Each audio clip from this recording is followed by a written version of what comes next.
itu karena setelah beliau tidak jadi presiden, saya kenal Mbak Yeni dulu. Nah, saya waktu itu terpilih jadi bupati di tempat yang muslimnya 93%. Kalau kita gunakan peta politik, Belitung itu tahun 55 terus pemilu itu yang menang itu Partai Masyumi sebetulnya.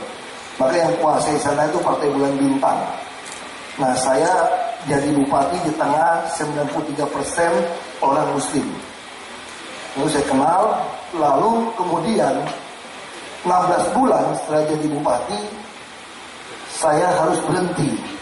Kenapa?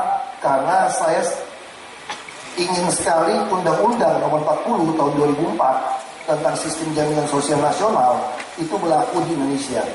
Nah, saya mengusulkan pada gubernur supaya dilakukan, karena saya percaya tidak mungkin kita menghadapi pertempuran perdagangan bebas Asia Tenggara 2015 kalau kita tidak memiliki jaminan sosial nasional. Kesehatan, pensiun, kematian, hari tua, kecelakaan, itu yang ada di pikiran saya. Nah, waktu usul pada gubernur bilang tidak mau. Kalau mau nyalon gubernur, nantang kira-kira gitu. Tapi waktu itu saya harus berhenti dari bupati. Nah, dan tidak ada partai yang mau mendukung saya. Saya telepon Mbak Yeni, yang ada kursi satu saja di provinsi hanya PKB. PKB-nya Pak Gus Dur. Saya temui Pak Muhaimin, dulu ada Hanif, saya ketemu. Waktu itu pertanyaan Gus Dur sederhana sekali. Kenapa mau berhenti? Apa maunya gitu kan? Saya bilang saya ingin mewujudkan ada pensiun pertama di Indonesia, Provinsi Bangka Belitung, supaya orang tua bisa ada pensiun, kesehatan sudah jalan. Gus Dur tertarik. Lalu di sini ada Bang Bursa, ini Partai Bintang Reformasi, karena partai itu 0,0, beliau ada 3% kira-kira. Saya temui beliau juga. Beliau tanya, ada berapa teman, masa partai Islam dukung kafir gimana kira-kira gitu kan. Tapi beliau panggil saya ketemu. Terus beliau tanya, maunya apa? Saya jual nama Gus Dur. Gus Dur udah dukung saya, Bang. Kira-kira gitu. Kenapa kamu dukung? Nah, saya ceritakan soal AFTA 2015. Kalau saya jadi gubernur Bangka Belitung, saya punya 8 tahun untuk menyiapkan Bangka Belitung menjadi pusat pertempuran negara Asia Tenggara. Itu saya sampaikan. Akhirnya begitu dicalonkan, ini yang repot. Hanif, saudara Hanif dan Pak Muhaimin mengatakan, jangan ngarep Gus Dur mau kampanye buat kamu, karena Gus Dur sudah sakit cuci darah, semua tidak ada kampanye. Bahkan calon PKB langsung pun tidak kampanye lagi. Saya bilang, saya akan ngomong sama Gus Dur. Terus saya cerita, Gus Dur bilang, iya, saya mau kampanye buat kamu. Tapi Gus, tidak ada pesawat charteran pribadi Gus, uang saya tidak cukup. Naik pesawat Sriwijaya Air saja Gus, tidak apa-apa. Tapi pesawatnya terbang jam 6 Gus, berarti tidak apa-apa. Sholat subuhnya gimana Gus? Di bandara saja katanya. Jadi semua oke. Padahal begitu terbang ke Bangka, balik lagi cuci darah untuk berangkat lagi. Dan kita tahu kan, saya bisa mengerti kenapa Gus Dur tidak boleh kampanye. Sebagai mantan presiden, kalau kampanye tidak mungkin dikawal polisi. Tidak ada yang mau itu. Dan kampanye selebarannya itu menyakitkan. Gus Dur kiai palsu, mendukung kafir jadi gubernur. Lalu saya bacakan sama Gus Dur, Gus, ini bilang Gus Dur kiai palsu, biarin aja. Saya bilang ini ditempel di mana-mana Gus. Tidak ngerti Islam itu katanya, tidak ngerti Al-Quran. Islam tidak begitu, kata beliau. Itu yang itu tidak ngerti isi Al-Quran, biarin saja, kata Gus Dur. Ya Gus Dur aja begitu, saya sebetulnya agak marah gitu ya. Karena tempelin kemana-mana kan, kafir menang, kami jihad, mau bakar toko-toko, mau bakar gudang-gudang.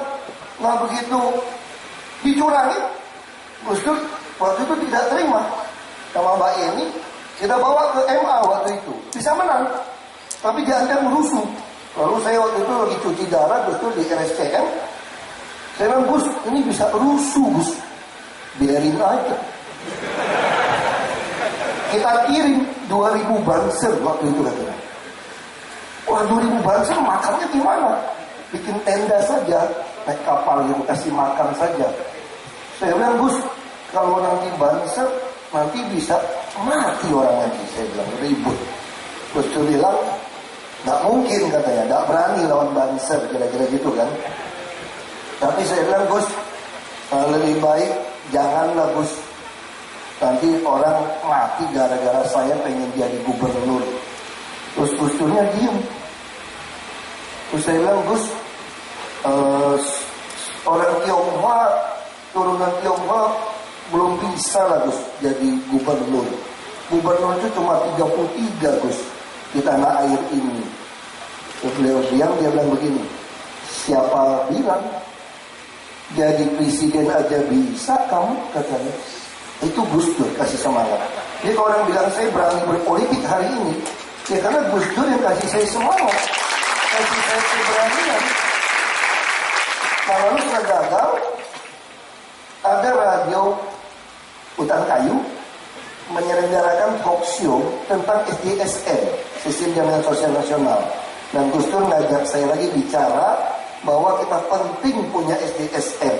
Dan kita bersyukur hari ini, tahun depan 1 Januari 2014, negara kita akan pertama kali melaksanakan SDSN, BPJS.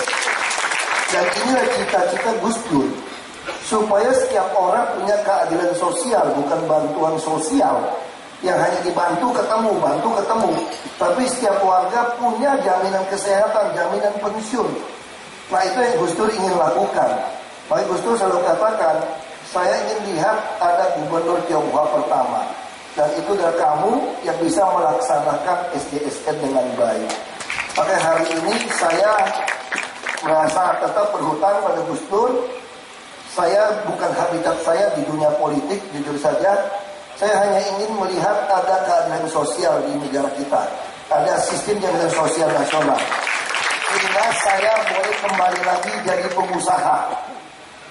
Lebih bebas. Pengusaha yang tidak diperes-peres lagi, tidak ditekan-tekan lagi. Karena negara ini akan lebih baik. Nah, tentu saja saya sangat yakin Gus Dur sangat mempengaruhi cara saya berpikir. Dan saya masih ingat waktu itu ada tim sukses saya mengatakan, bagaimana kalau Pak Ahok jadi mu'alaf saja untuk menang? Pasti 70% pilih. Karena Pak Ahok nggak ada cacatnya. Cacatnya cuma belum jadi mu'alaf. Apalagi yang memu'alafkan Gus Dur, top pasti menang. Selesai. Tapi Gus Dur tidak pernah izinkan. Dan saya juga tidak mau. Kenapa? Karena saya tahu hidayah itu milik Allah. Dan saya sekolah Islam SD sampai SMP. Dan Gus Dur itulah saya katakan beliau adalah seorang yang sangat nasionalis, yang sangat betul-betul plural. Dan dia tidak pernah menggadaikan agama demi sebuah jabatan politik. Terima kasih.